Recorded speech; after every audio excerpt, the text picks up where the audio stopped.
শুক্রবার দিন গড়িয়ে রাত প্রায় 2:30 থেকে 3টা। ঠিক এমনই সময় 7-8 জনের একদল ডাকাত প্রাচীর টপকে ও জানালার গ্রিল কেটে প্রবেশ করে সিরাজগঞ্জ সদরের শিয়ালকোট ইউনিয়নের চণ্ডীদাসঘাটি এলাকার জেলা বিএনপির সহসভাপতি এবং জেলা কৃষক দলের আহ্বায়ক মতিয়ার রহমানের ছোট ভাই পরিবহন ব্যবসায়ী রফিকুল ইসলামের বাড়িতে। সীমানা প্রাচীরে ঘেরা বাড়িতে প্রবেশের পরে অস্ত্রের মুখে পরিবারের 4 জনকে জিম্মি করে ঘটানো হয় দুর্ধর্ষ ডাকাতির ঘটনা। ভুক্তভোগীদের বক্তব্যে উঠে আসে এমনই ডাকাতির চিত্র।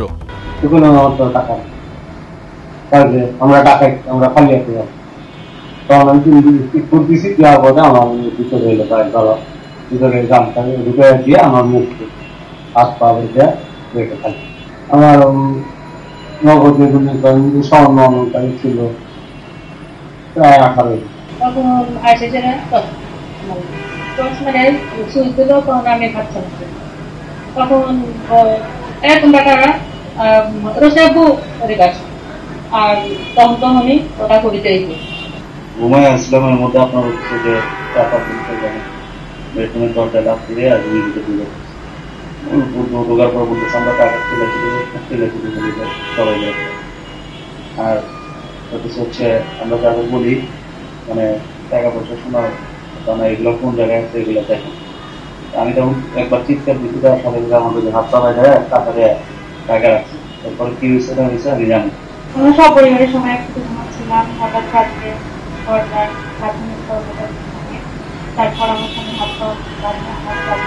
তারপর আমার সঙ্গে এখানে রেখে আমাকে সবগুলো রুমে নিয়ে বলে যে ঠিক আছে সব বার করে দিতে পরে ওরা সব হাতে সব নিয়ে। ডাকাত দল গ্রিল কেটে ঢুকে অস্ত্রের মুখে 17 ভরি স্বর্ণালংকার ও নগদ টাকা সহ বিভিন্ন জিনিসপত্র নিয়ে গেছে বলে জানালেন ডাকাতির শিকার রফিকুলের বড় ভাই এই বিএনপি নেতা। রাত্রে আনুমানিক 3:30 বা 4টার মধ্যে একদল সদস্য ডাকাত প্রবেশ করে। তারা ঘরে জানালার গ্রিল কেটে ঘরে ঢুকে আমার ভাই, ভাইয়ের স্ত্রী, ভাইয়ের ছেলে এবং তার স্ত্রী এদেরকে দিয়ে চলে রেখে আনুমানিক 16-17 ভরি সোনা এবং আনুমানিক 2 লক্ষ টাকার মতো হবে এবং নতুন শাড়ি কাপড় টুপড় ইত্যাদি নিয়ে তারা 4:55 দিকে সদর নবাজের পূর্ব মুহূর্তে তারা একটা কফি কালারের গাড়ি নিয়ে যায়। এদিকে এলাকার সম্ভ্রান্ত ও প্রভাবশালী পরিবারে এমন ডাকাতির ঘটনায় আতঙ্ক ছড়িয়ে পড়েছে এলাকার সাধারণ মানুষের মাঝে। প্রশ্ন তুলেছেন আইন শৃঙ্খলা পরিস্থিতি নিয়েও। দেখা গেল যে একটা দুর্ঘটনা ঘটে গেছে, মানুষ আতঙ্ক হয়ে গেছে। চণ্ডীদাসঘাটি গ্রামের মানুষ সবাই ভয় পেয়ে গেছে যে মতির বাড়ির যদি ডাকাতি হয় তাহলে সাধারণ মানুষের বাড়িতে এরকম হতে পারে।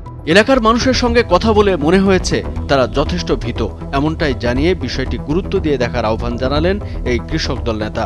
আমরা এটা প্রশাসনের কাছে আমরা দাবি করি যে আসলে এই বিষয়টা খুব জরুরিভাবে দেখা দরকার, যেন আগামী দিনে এই ধরনের ঘটনা এলাকার না ঘটে এবং জনগণ যেন একটু স্বস্তিতে বাস করতে পারে।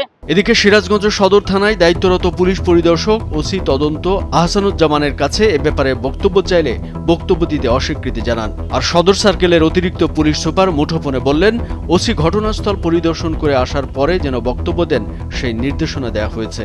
ওসি হচ্ছে আমাকে জানাইতে বা আমি যাইতে পারি নাই, একটু ইন ডিটেইল হচ্ছে ওসির কাছে একটু পুলিশ